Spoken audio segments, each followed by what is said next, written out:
So what's this been like last couple weeks? Never a dull moment, that's for sure. Have you managed it? At home with the coach, doing two jobs. How have you managed it? Yeah, it hasn't been terrible. The dead period, extended dead period from the NCAA has kind of alleviated a little bit of the stress from having to worry about getting guys out on the road, recruiting, and so on. So I've been able to focus most of my energy where it belongs. And if it's no disrespect, I'd rather stick to the questions regarding this game and our guys that have earned an opportunity to be here. So. When you look at Alabama's defense, what do you see? I see an extreme amount of depth. They are very big, very physical up front. They've got defensive ends that are weighing in at 280, 290 pounds. They've got defensive tackles that are 320, 330 pounds. They've got linebackers that are 255, 260 pounds. So they're really big, really physical, very difficult to move. And they don't just have, they're not, it's not just one group that's going. They'll probably play 9 to 10 defensive linemen and 2 sets of linebackers. So they're very deep up front, and then good mix of speed and size in the back end.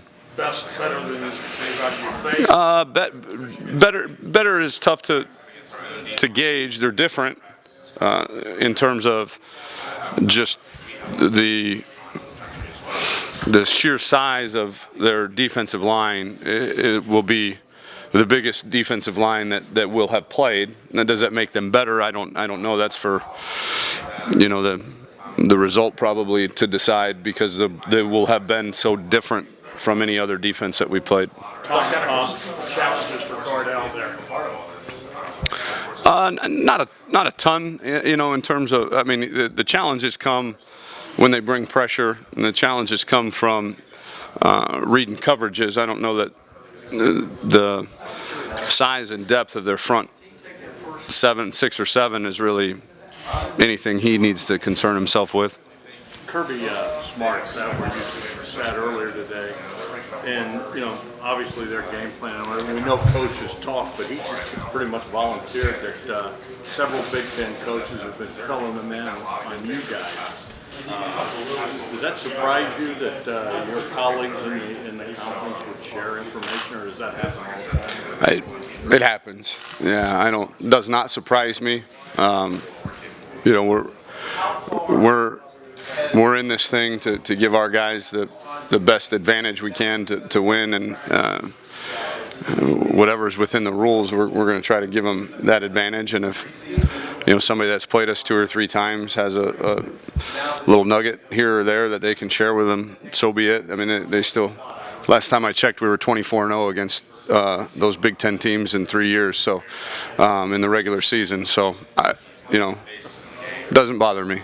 Has any SEC teams been helping you guys at all? Well, you ask around. I don't know that you sit on the phone and game plan for hours at a time, or teleconference, or I don't know what Kirby and them did, and it's none of my business, to be honest with you. But you ask around. Hey, what hurt them? You guys have played them 3 years. Friends. You're not just going to pick up the phone and cold call a guy at Tennessee that you'd never met and say, "Hey, this is Tom Herman at Ohio State. Tell me about Alabama." You got buddies in the business that you call and catch up, wish Merry Christmas. Oh, and hey, by the way, you guys scored 32 points against them 2 years ago.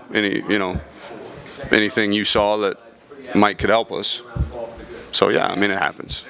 Tom, his story. Cardell, how has he kind of evolved just in the last few weeks, leadership-wise especially? He's on the cover of 2 magazines, so I'm not sure that. I kind of liked it when he was the underdog.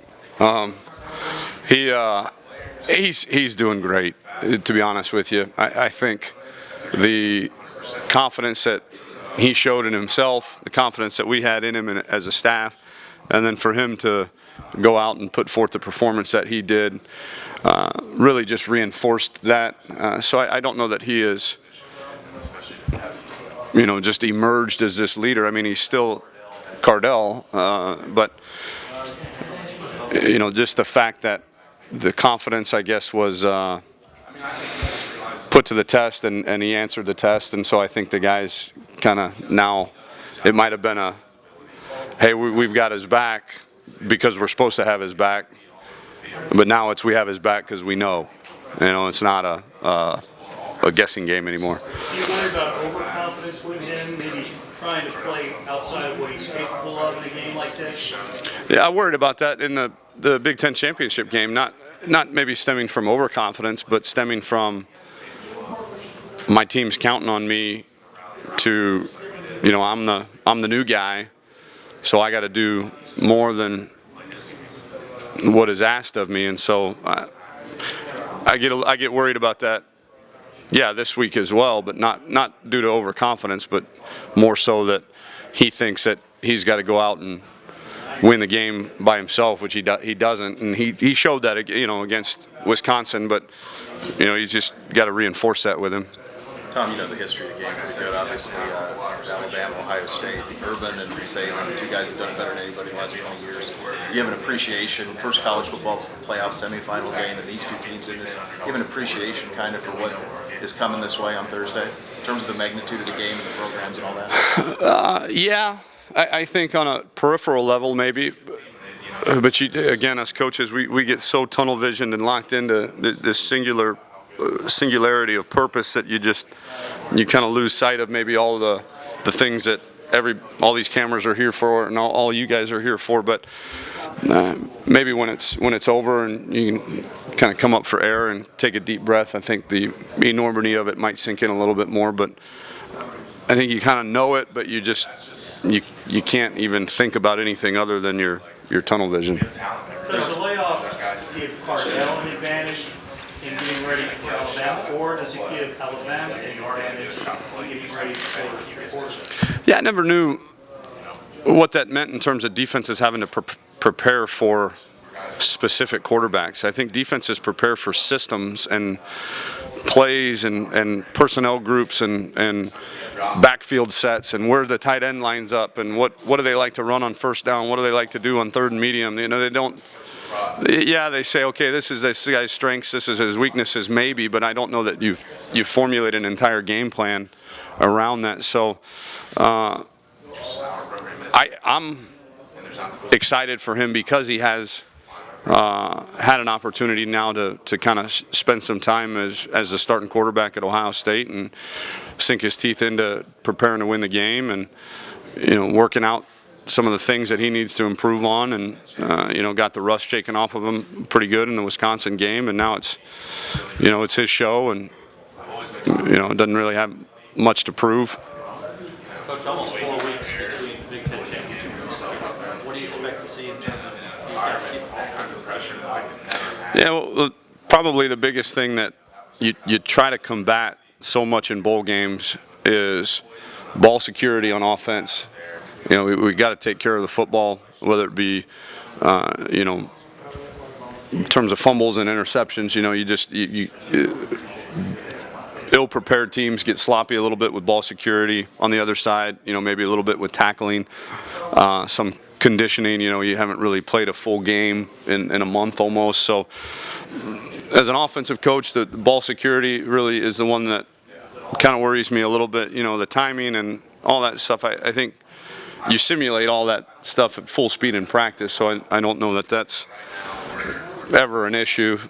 So we're really focused on ball security from an offensive standpoint. Tom, Saban's defenses historically have been the best, or some of the best in all of college. They're really good. They are. Yeah. If there has been a style that has gotten to them in the last few years, though, it's been the style you guys play. Spread, tempo. Those are some great teams with Johnny Manziel, A&M teams. Certainly Auburn had some success with them. Can you take anything from that with your style and the successes those teams had? Yeah, you try to. A&M's a little bit different because they throw the ball so much more than us or Auburn. I think the one you look at is Auburn probably the most in terms of mixing the gun runs with tempo, and yeah, they had yards You know, and I know they beat them 2 years ago to go play for the national championship, but that last time I checked, that was a tie ball game with 1 second left or whatever it was, and so it wasn't.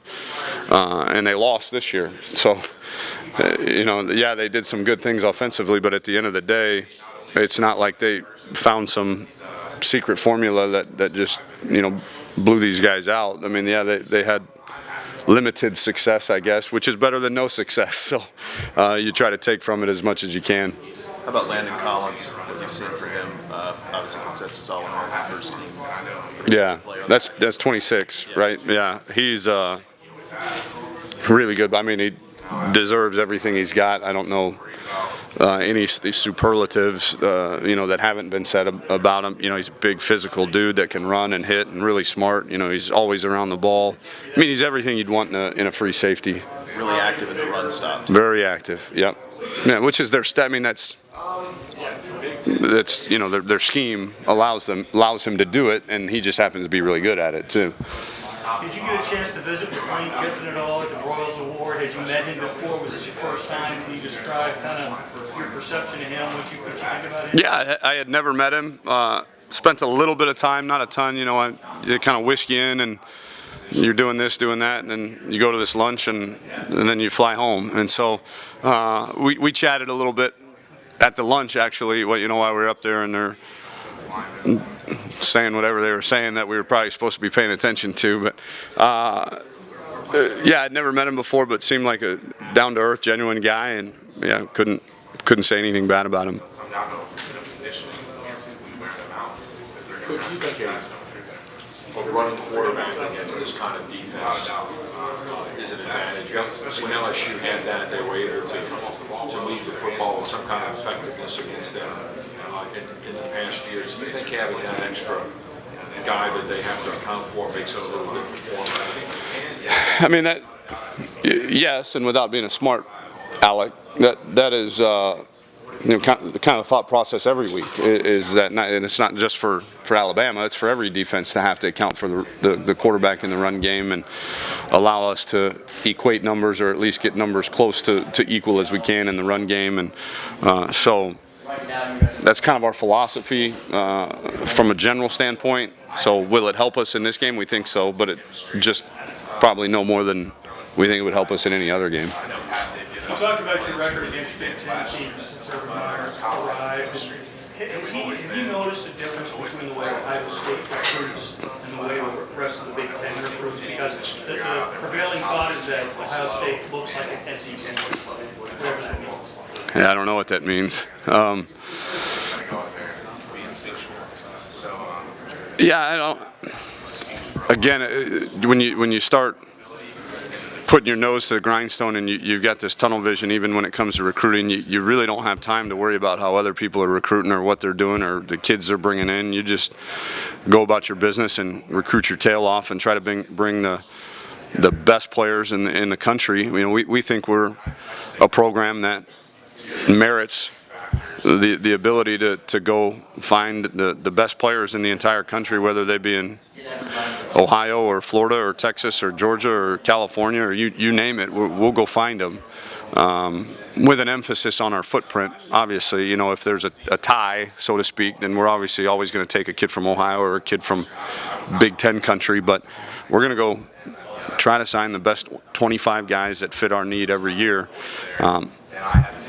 And how other teams in the Big Ten do it, I'm not quite sure, but I know that's how we do it, and if that helps us, I'm excited about that. I guess what I was asking, is there more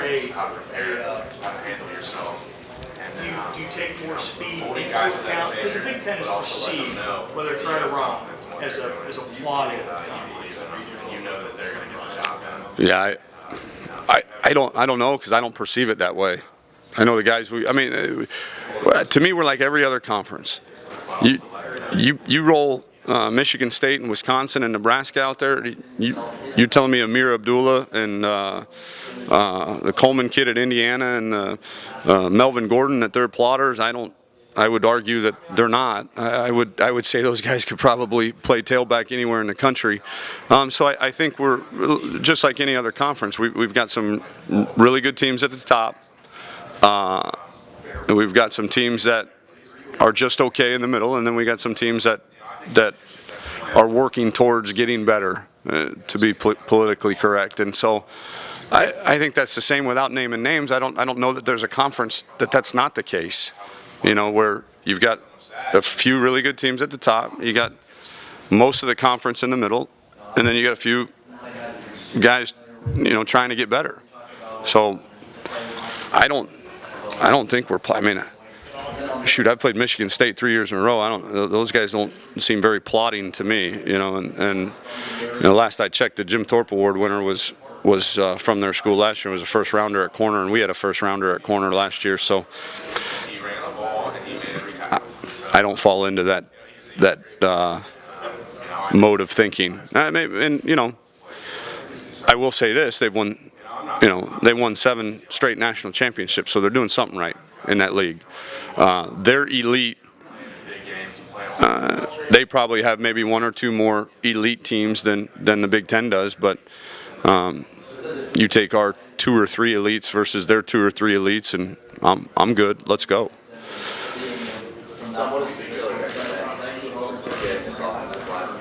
Whew. A ton. I don't know how to quantify it other than he's a really good player. He's a guy that comes to work every day, sick, achy, joints hurt, banged up. He's played Lord knows how many game reps this year, probably 900 to 1,000, game reps. And so he's not a big, win one for the Gipper, rah-rah guy in the locker room. We've got other guys up front that are more like that. Jacoby Bourne, probably a little bit more of a vocal leader. Pat Elflein, maybe a little bit more. But I think Taylor is really, really sharp kid that is one of the smartest O-linemen I've been around, and he's really good, and so I think just his steadiness of play and just the ability to count on him, doing his job every single time he steps out on the field is just, that confidence has allowed the other guys to kind of feel their way and grow into the roles that they've grown into. Do you tell your kids to play for themselves in this game? Because there's going to be a tendency with what's transpired with you that they may want to play for you. Oh. No, I tell them to play for each other. Yeah. We haven't changed that in 3 years, and nobody's going to change that. So I coach for them. They play for each other. And on a certain level, they play for me every week, just like they do Coach Meyer, just like they do Coach Fickle and Coach Warner, and all the position coaches that we got. A lot of teams preach about family atmosphere. I know that this is the most lived of that culture that I've been a part of, especially this year. The 3 years here with Coach Meyer, certainly, but this year, this team, more than any other team, I think has a selflessness about them that they really genuinely want to succeed, not for themselves, but for their brothers and for the coaches and for Ohio and for everybody but themselves. Have you ever been a part of a program that hasn't had that but still had success? Or is chemistry, and Nick Saban's talked a lot about it this year with Alabama, is that essential to the kind of success? Elite success, yeah. Go win it all success, I think it's paramount. And that's built on culture. And that doesn't just happen. You don't just show up the first day of two-a-days and, hey, this team's got really good chemistry. You build that within your program over years and years of hard work and training. And some teams get it more than others. Some leaders get it more than others. Some senior classes get it more than others. But it's definitely a learned trait that we try really, really hard to teach our guys. These last couple of weeks, relatively long, knowing it's going to be the last 1 or 2 games. No, I wish I had something juicier for you, but again, in this business, you really don't. You don't see the big picture. You're so honed into the details that maybe someday it will. hopefully later rather than sooner.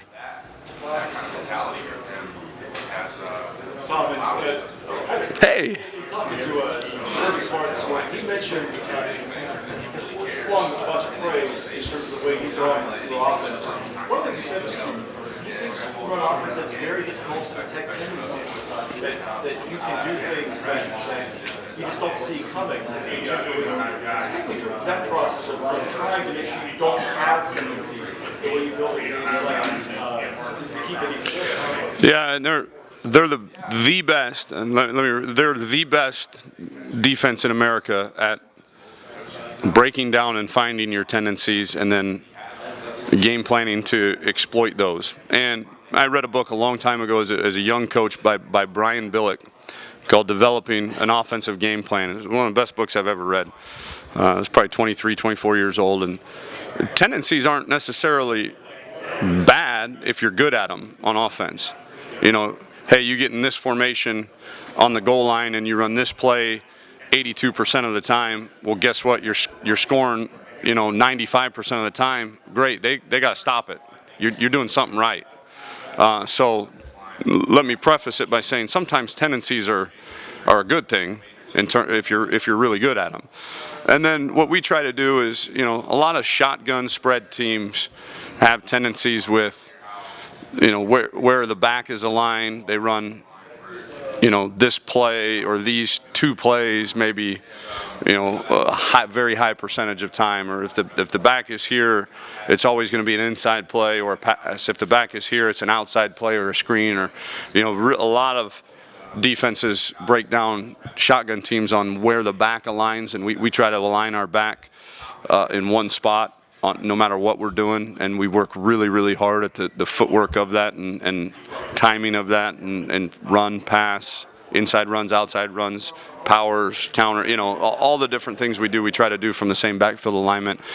And then we try to vary our splits of our receivers. So, we can run an outside play with our receivers fairly tight to the ball, or we can run an inside play with them very tight to the ball, or we can throw the ball, or we can line up with our slot receiver and outside receiver really far from the ball and do the same thing. And so we try to vary the splits of our receivers and then where the back lines up.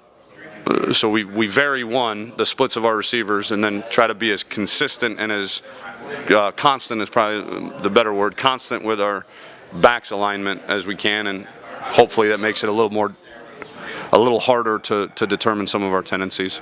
Thanks, Coach. You got to wrap it Oh, up here. yep. Thanks, guys. Grab that water film. We're going next door for the print people now. Print. They still do that?